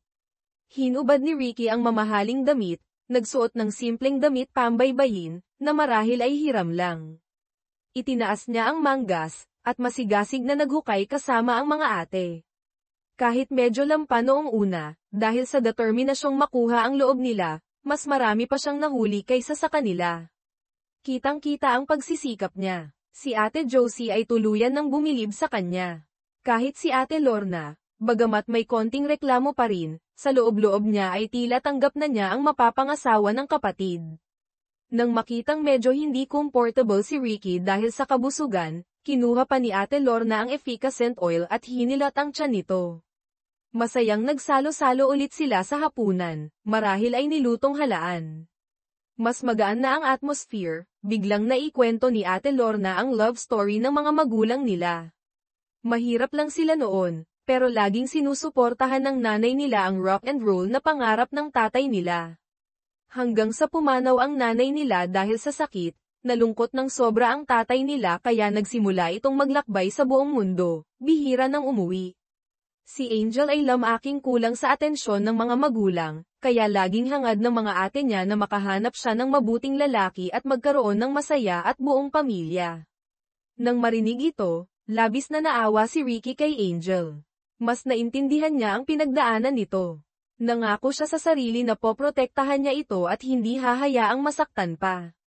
Ngunit hindi nagtagal, sa isang marangyang charity ball ng kumpanya, habang tumutugtog ang malamyos na musika at madilim ang ilaw, biglang naalala ni Angel ang isang nakakatakot na detalye mula sa kanyang pagkabata, ang kidnapper nila, ang babaeng iyon, ay nakasuot ng pulang high heels na. Katulad ng suot ng babaeng performer sa stage. Bumalik ang masamang alaala at takot kay Angel. Kasabay nito, nandoon din si Miguel, at tila may naalala rin siya. Dahil sa sunod-sunod na tanong ni Ricky, nag-aalala, at Miguel, naku-curious, biglang hinimatay si Angel dahil sa sobrang emosyon at takot. Sa kanyang panaginip habang walang malay, malinaw nang nakita ni Angel ang mukha ng babaeng kumidnap sa kanila. Maganda ito ngunit kaawa-awa, naloko ng isang lalaki sa pag-ibig at pera. Dahil doon, nawala siya sa sarili. Naghiganti sa mundo sa pamamagitan ng pagkidnap ng mga batang napabayan o walang kilala, pinipilit silang maging masunurin at magpanggap na anak niya. Si Ricky, ang batang lalaki noon, ay laging sinusubukang protektahan si Angel, hindi hinahayaang saktan siya ng babae. Sinubukan pa ni Ricky na kausapin ang babae na itigil na ang kabaliwan nito. Tila naantig naman ang babae sa katatagan at pagmamahalan ng dalawang bata. Pero hindi pa rin niya sila pinakawalan. Sa halip, nagpakamatay ito sa harap nila. Nakita ni Ricky ang lahat. Sa gitna ng matinding takot, ayaw niyang makita ni Angel ang nakakapangilabot na eksena. Sinabihan niya itong pumikit ng mahigpit, takpan ang tenga, at hinawakan ang kamay para tumakas palabas. Ngunit, ang pagpapakamatay ng kidnapper ay naging malaking trauma para kay Ricky. Kaya mula bata, nahihirapan siyang humarap sa mga hindi kilalang babae, lalo na kung mukhang hindi stable o nakapulang sapatos, takot sa masisikip na lugar, at may phobia sa mga lubid at zip ties. Pero hindi kailanman binanggit ni Ricky ang mga detalyeng ito, lalo na ang katotohanang iniwan siya ni Miguel habang tumatakas. Dahil sa matinding guilt, at marahil psychological effect, nabura o nabaluktot sa isip ni Miguel ang alaalang ito. Kaya sa isip niya, siya ang mas biktima, at ginagamit niya ito, sinasadya man o hindi, para magmukhang kaawa-awa at minsan ay bully, si Ricky. Nang mabalita ang hinimatay si Angel, galit na kwinelyuhan ni Ricky si Miguel, tinanong kung inungkat na naman ba nito ang nakaraan kaya natakot si Angel. Pero sa reaksyon ni Miguel, nahalata ni Ricky na tila naalala na nito ang lahat, o nagsisimula ng maalala ang totoo. Hindi alam ni Ricky kung paano ipapaliwanag kay Angel. Ang totoo, palagi siyang nagdurusa ng tahimik. Sa kanilang tatlo, siya lang ang malinaw na nakakaalala ng lahat ng masamang nangyari. Pero dahil ayaw niyang maranasan din ng iba, lalo na ni Angel at Miguel, ang sakit at trauma, pinili niyang tiisin mag-isa, at nakipagsabuatan pa sa kasinungalingan ng pamilya na nagka-amnesia rin siya. Humagulgol si Angel nang magising at ikwento sa kanya ni Ricky, na nagpa siya nang sabihin ang bahagi ng katotohanan, ang naaalala niya. Mahirap isipin kung paano nabuhay at tiniis ni Ricky ang lahat ng iyon ng mag-isa. Puno ng pasasalamat at awa ang puso niya para kay Ricky. Samantala, tulalang naglalakad si Miguel sa kalye. Malinaw na bumabalik ang mga alaala, lalo na ang pag-iwan niya sa kapatid. Muling bumalik ang matinding guilt. Dumating ang nanay nila para aluin siya, pero nagsimula siyang manisi, sa sarili at sa pamilya dahil sa paglilihim. Nang malaman ng ina ang buong katotohanan mula kay Miguel, na naaalala lahat ni Ricky, natulala siya at labis na nasaktan. Akala niya parehong nagka-partial amnesia ang dalawa, kaya siya gumawa ng kasinungalingan, base sa magulo at maling alaala ni Miguel, para protektahan sila at para hindi sisihin ni Ricky ang kuya niya. Hindi niya akalain na naaalala ni Ricky ang lahat, at nakipaglaro pa ito sa kanila sa loob ng mahigit 20 taon. Ngunit mabuti na lang, nandyan palagi si Angel sa tabi niya sa nakalipas na 9 na taon, na kahit hindi pa alam ang totoo noon, ay naging kasama niya at nakatulong sa kanya. Ngayon, para kay Ricky, tila nabawasan na ang bigat ng nakaraan dahil naibahagi na niya ito. Ngunit napalitan ito ng pag-aalala para kay Angel. Takot na baka matrauma ulit ito. Nang makitang ayaw nitong magpahinga ng maayos sa bahay, inutusan niya ang lahat ng staff sa Secretariat's office, kasama si Angel, na pumunta sa isang high-end spa para mag-relax ng isang araw, sagot lahat ng kumpanya. Habang nandoon sila, walang tigil si Ricky sa pag-text kay Angel. Masaya at ramdam ni Angel ang pag-aalaga. Sumasagot siya ng mga sweet na mensahe. Tuwang-tuwa naman si Ricky. May isang katrabahong babae ang nagreklamo, pabiro, hindi talaga mapakali si Sir. Oras ng pahinga, nagpapatrabaho pa. Hindi niya alam na naglalambingan sila. Napangiti lang si Angel, pero ang pamumula ng mukha niya ay halatang pinagtatanggol si Ricky. Pagbalik sa opisina, biglang pinauwi ng maaga ni Ricky ang lahat isang pambihirang pangyayari. Gusto lang ni Ricky na masolo si Angel. Pagkaalis ng lahat, dinala niya si Angel sa Enchanted Kingdom ulit. Mas pinaganda ang mga ilaw sa carousel. Ang fountain ay sumasayaw sa tugtog. Itinuro ni Ricky ang isang bakanteng lote sa malapit, sinabing doon dati nakatira ang pamilya ni Angel bago sila. Nalugi, lihim niyang inimbestigahan. Na-touch si Angel, parehong humanga sa tahimik na pag-aalala ni Ricky at naalala ang masasaya ngunit mahirap na kabataan. Sa wakas, mas nag-open up si Ricky tungkol sa nakaraan. Sinabi niyang dahil kay Angel, unti-unti siyang nakakabangon mula sa trauma. Nag-usap sila ng matagal, nagbahagi na ng mga damdamin. Ayaw pang umalis ni Ricky, kaya nagparinig siya na gusto niyang mag-overnight sila sa unit niya. Sabi niya ayaw niyang mapag-isa si Angel, baka managinip ito ng masama. Pero ang totoo, gusto na niyang umangat ang level ng relasyon nila. Ngunit, pakiramdam ni Angel ay hindi pa siya handa, kaya dahan-dahan siyang tumanggi. Umuwi si Ricky na mag-isa, ramdam ang lungkot sa malaking unit niya. Si Angel naman sa bahay ay hindi makatulog, iniisip ang mga nakakatakot na panaginip at ang pagtanggi niya kay Ricky. Sakto namang nakakaramdam siya ng takot at pag-iisa, may nag-doorbell. Pagbukas niya, si Ricky. Nakasuot ng silk pajamas, may dalang maliit na travel bag, halatang desidido siyang doon matulog. Nagulat at medyo tumutol si Angel, ayaw pa niyang magsama, sila agad. Pero sabi ni Ricky, wala siyang gagawin, sa sofa lang siya matutulog. Parang, half-baked live-in lang daw. Hindi na niya hinintay ang sagot ni Angel, diretso siyang pumasok na parang hindi siya bisita, naghahanap na ng tuwalya para maligo. Walang nagawa si Angel. Pumasok sa kwarto at humiga. Pagkatapos maligo ni Ricky, pumasok din ito sa kwarto, at walang sabi-sabing humiga sa tabi niya, inalok pa ang braso niya bilang unan. Hindi makatulog si Angel sa kaba, sinabing manood muna sila ng TV. Okay naman pala ang TV sa kwarto ni Angel. Plano ni Ricky na manood ng romantic movie, pero ang palabas sa TV ay may mga bed scene na hindi angkop, kaya lalo silang nailang. Nagpasya silang umakyat na lang sa rooftop ng kondo para uminom ng wine at magpahangin. Walang corkscrew si Angel. Nagpakitang gilas si Ricky, hinubad ang mamahaling sapatos, ipinasok ang puwet ng bote ng wine, at sunod-sunod na ipinukpok sa pader para umangat ang cork. Napigil siya ni Angel, "Sir Ricky. Huwag po, mamahalin niyang red wine, baka nasa 10 milyon pesos ang halaga niyan." Regalo siguro o itinabi niya. Agad ibinalik ni Ricky ang bote, nang hihinayang. Hindi pa sila nagtatagal sa pag-uusap, may narinig silang malakas na boses mula sa baba isang kapitbahay na Marites. Kahit maayos na nakapark ang mamahaling kotse ni Ricky, nagrereklamo pa rin ang Ale, nakatira lang sa maliit na unit pero ang mahal ng kotse. Kung hindi hiniram, ninakaw yan. Halatang inggit era at mapanghusga. Walang masabi si Ricky sa inis. Nagmamadaling hinayla ni Angel si Ricky paalis doon.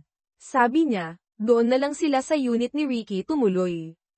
Kaya ang half-baked live-in nila ay lumipat sa mansyon ni Ricky. Ang guest room pa lang ay kasinlaki na ng buong unit ni Angel. Hindi pa rin sila makatulog sa paninibago. Sa huli, pumunta si Ricky sa guest room at humiga sa tabi ni Angel. Para mabawasan ang tensyon, sabi ni Ricky, "Kakantahan kita ng pampatulog." Tapos kumanta siya ng isang nakakatawang lullaby, "Tulog na, tulog na. Pag di natulog, papaluan kita. Masakit ako mamalo, kaya matulog ka na." Nakakagulat, nakatulog nga si Angel dahil sa kakilakilabot pero nakakatuwang kanta niya. Kinaumagahan, sabay silang nagising. Nagluto si Angel ng scrambled eggs na may pagmamahal. Kahit hindi kasing sarap ng luto ng 5-star chef, sa paningin ni Ricky, ito ang pinakamasarap na almusal sa buong mundo. Malinaw na walang normal na tao kapag in love. Sa opisina, patuloy pa rin ang lihim nilang relasyon, sabay kumain, minsan tumatakas para mag-shopping. Masayang-masaya si Ricky, nilalasap ang tamis ng pag-ibig. Hanggang sa nalaman ng mga magulang niya. Tinawag siya para kausapin. Isang huling paghingi ng tawad ang nagpaalala kay Ricky ng lahat ng sakit noon. Iniwan ng kapatid, kinidnap ng babaeng may diferensya, at kinailangang magpanggap na may amnesia para lang hindi mag-alala ang mga magulang. Nakakaawa ang isang batang tulad niya. Hindi lang mga magulang niya ang umiyak, pati si Angel, na narinig ang usapan, ay humagulgol sa awa. Samantala, naghahanda na si Miguel na umalis ng bansa. Hindi niya alam kung paano haharapin ang kapatid. Pero pinuntahan siya ni Ricky. Sinabi niyang magkapamilya sila, kalimutan na ang nakaraan. Ang dapat niyang gawin ay harapin ang mga multo ng nakaraan, hindi takasan ito. Ito ang unang pagkakataon na nagkausap sila ng maayos. Nagbago ang isip ni Miguel, nagpasya siyang manatili. Laging nasa tabi ni Ricky si Angel. Sa isang gabi ng paglalambingan, hindi na nila mapigilan ang sarili. Pero sunod-sunod na tumunog ang telepono dahil sa trabaho, 5 beses na naistorbo ang dapat sanang mangyari. Nang matapos ni Ricky ang trabaho, tulog na si Angel sa pagod. Walang nagawa si Ricky kundi buhatin siya ng maingat papunta sa kama, at bigyan ng isang mapagmahal na goodnight kiss. Makalipas ang ilang araw, kinailangan ni Ricky na mag-business trip. Walang tigil siya sa pag-text at video call kay Angel. Ilang araw lang na hindi nagkita, miss na nila ang isa't isa. Sa wakas, nakabalik na si Ricky.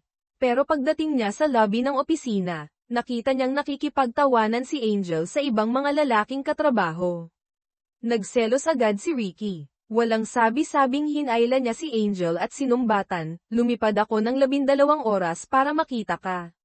Tapos makikita kitang nakikipagtawanan sa ibang lalaki." Nang makitang nagseselos si Ricky, lalo pang tumawa si Angel. Lalo namang nainis si Ricky, hinayla niya si Angel at hinalikan ng mariin sa labi, sa harap ng lahat, lalo na ni Jasmine. Alam ni Jasmine na malapit nang maging First Lady ng kumpanya si Secretary Kim, kaya nangako siyang ililihim ito. Naisip ni Ricky na hindi na may tatago pa ang relasyon nila, kaya dapat na nilang isapubliko ito. Pero ayaw pa rin ni Angel. Dahil si Ricky ay vice-presidente, siguradong magiging headline sila sa mga balita at chismis, na maaaring makaapekto sa kanila at sa kumpanya. Sakto namang naaksidente ang tatay ni Angel sa Batangas at na-hospital. Gusto agad pumunta ni Ricky, pero nag-alala si Angel na baka hindi patanggap ng tatay niya ang relasyon nila, kaya paulit-ulit niyang tinanggihan ang alok ni Ricky. Naging abala si Angel sa pag-aalaga sa tatay niya.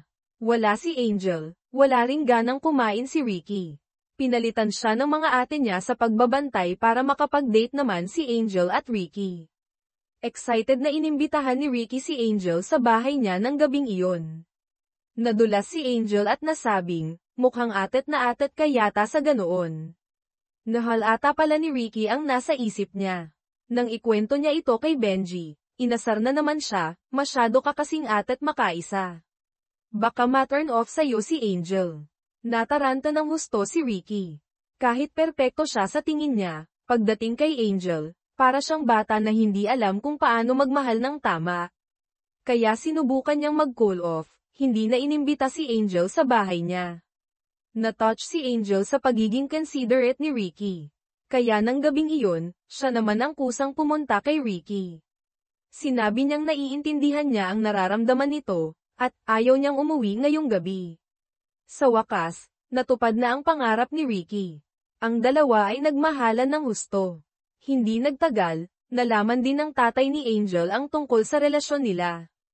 Humarap si Ricky sa tatay ni Angel, kinakabahan ng sobra. Ang masakit pa, mukhang ayaw ng tatay nito na mapang-asawa ng anak niya ang isang mayaman. May mga sinabi itong parang nananakot. Pero nang magalang pa ring umalis si Ricky, biglang nag-iba ang timpla ng tatay ni Angel. Aba, bilib ako sa mayamang manugang na to, sabi niya kay Angel. Nagulat si Angel, akala ko po ba ayaw nyo? Tumawa ang tatay niya, ano ka ba? Pag pumayag ako agad, parang minamaliit ko ang anak ko. Dapat pakipot muna. Nakahinga ng maluwag si Angel. Nag-usap ulit ng masinsinan ang dalawang lalaki. Sinadya ng tatay ni Angel na pahirapan si Ricky. Nang makita niyang mahal talaga ni Ricky ang anak niya, pumayag na rin siya. Makalipas ang ilang araw, lalong tumimes ang pagmamahalan ni na Ricky at Angel. Minsan natutulog si Ricky sa bahay ni Angel. Hindi nila namalayan na nandoon pala ang tatay ni Angel sa kama.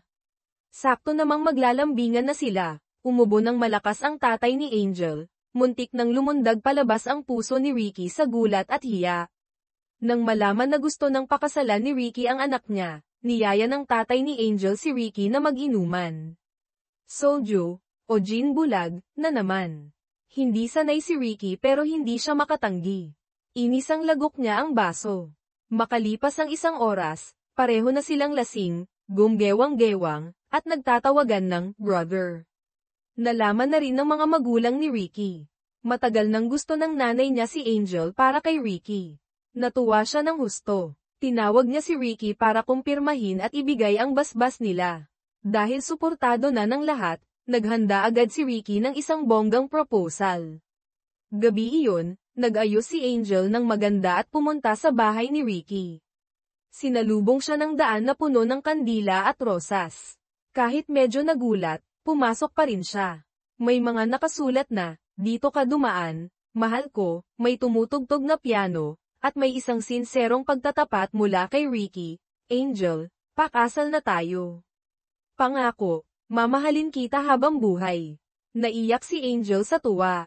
Naging matagumpay ang proposal. Pumayag siya. Kinabukasan, nagkita ang dalawang pamilya sa mansyon ng mga De Leon para pag-usapan ang kasal. Ang pamilya ni Angel, na simple lang, ay nailang sa sobrang yaman at laki ng bahay. Natakot ang tatay ni Angel sa mga bodyguard.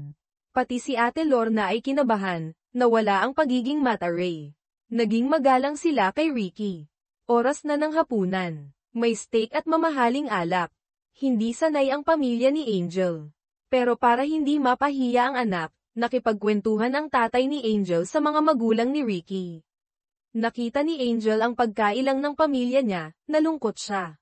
Kaya, nang sabihin ng mga magulang ni Ricky na ibibigay nila ang pinakamagandang regalo at dot, magalang na tumanggi si Angel. Mahal niya si Ricky, hindi ang pera nito. Gusto lang niya ng simpleng kasal.